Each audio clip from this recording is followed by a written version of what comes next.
नजरिए के साथ काम करते रहे कि कुछ भी हो जाए मैं इस काम को नहीं छोड़ूंगा, चाहे मर जाऊंगा। इस सोच के साथ अगर आप काम करते रहे तो ऊपर वाला भगवान ऐसे मसीहा आपके साथ भेजेगा कि चंद दिनों में आप इस कंपनी में कामयाब हो जाएंगे। Yes sir. ऐसा ही मेरे साथ भी हुआ। मैं धीरे धीरे काम करता रहा। एक समय ऐसा आया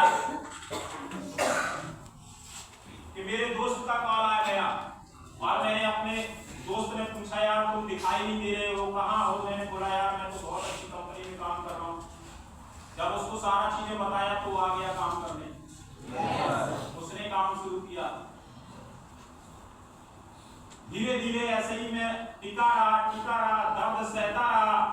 कुछ दिन के बाद फिर ऐसे ही जब आप अपने गांव में अपने दोस्तों को, मित्रों को, अपने चाहने वालों को 2 महीने, 6 महीने, 1 साल दिखाई नहीं दोगे ना तो लोगों के अपने आप कॉल आने लगते हैं। Yes sir. है कि नहीं है? Yes sir.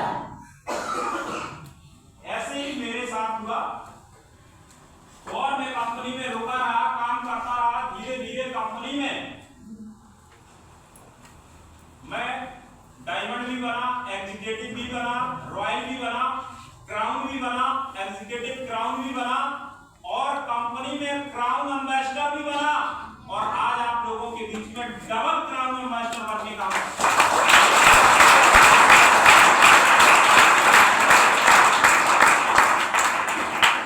जहां से महीने की अर्निंग जाकर के 1,80,000 2 लाख तक आता है, ऐसे लेवल पे पहुंचा हूं। लेकिन जो मेरा ना दुखों का सफर रहा ना, वो बहुत तकलीफों भरा रहा। वो तकलीफें आप नहीं सह पाओगे। जितनी बड़ी सफलता आपको चाहिए उतनी बड़ी तकलीफों से आपको लड़ना पड़ेगा। अगर आप तकलीफें नहीं सह सकते एसएचपीएल में, तो एसएचपीएल का काम आपके लिए बिल्कुल नहीं है। एसएचपीएल का काम उनके लिए है जो दुनिया भर की तकलीफों को सह सकते हैं। Yes sir. माँ बाप की डांट को सह सकते हैं। यस। कुछ दिन अपने दोस्तों मित्रों की बातें सुन सकते हैं। बड़े सारे दोस्त मित्र बोलेंगे तुम गलत कंपनी में काम कर रहे हो, बेकार कंपनी है, ऐसी कंपनियां बहुत सारी आई और चली गई, ऐसा लोग बोलेंगे आप। Yes sir. लेकिन फिर भी आप उनके नाम डायरी में लिखते रहिए किन किन लोगों ने आपको भला बुरा बोला था जब आप कंपनी में लेवल पे नहीं थे। Yes sir. अब आप सोचिए, मैंने इस कंपनी में लगातार काम किया। 18 महीने हो चुके थे। 18 महीने मुझे कंपनी के ड्रीम लेवल को हासिल करने में हो चुके थे और मैंने 18 महीने काम करके मैंने बहुत सारा पैसा कमा लिया था और मैं 18 महीने तक डायरेक्ट सेलिंग से घर नहीं गया था। 18 महीने लगातार काम किया। उसी बीच में मेरे पास बड़ा सारा पैसा हो गया था, बैंक बैलेंस हो गया था और 18 महीने के बाद मुझे पता चला कि मेरे चाचा की लड़की की शादी है। जो चाचा का लड़का इस कंपनी से छोड़ के भागा था, उसी की बहन की शादी थी।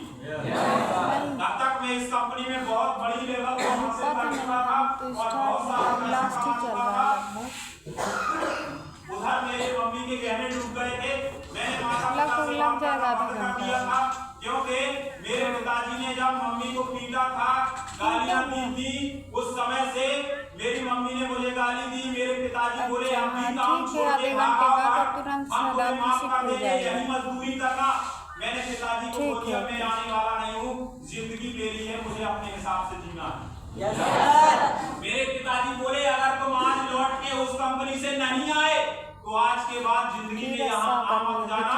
हमारे 2 बेटे हैं, हम यही सोचेंगे कि एक बेटा हमारा हमारे लिए मर गया। इस प्रकार से मेरे पिताजी ने कभी मुझे शब्द बोले थे। उनके रोज शाम को वो शब्द सुन सुन करके मैं रोता था बिस्तर में। मैं आज उनका बेटा हूँ और उनको मेरे ऊपर भरोसा नहीं हो रहा। जो इंसान यहाँ से भाग गया था, मेरा चाचा का लड़का, उस पर ज्यादा भरोसा था कि वो सही बोल रहा है। मैं यहाँ काम कर रहा था रोक करके, मेरे ऊपर भरोसा नहीं हो रहा था घर वालों को और मैं रोका रहा, काम करता रहा। 18 महीने के बाद मैंने अपने माँ बाप से कोई बात नहीं की। वो लोग मर गए, जिंदा हैं, क्या है, मैंने कुछ नहीं सोचा क्योंकि मैं सीधे सोच बना लिया था कि 1 साल के अंदर ना तो गांव बदल सकता है, ना घर बदल सकता है, ना माँ बाप बदल सकते हैं। अगर 1 साल मैंने एसएचपीएल में काम किया तो मैं जरूर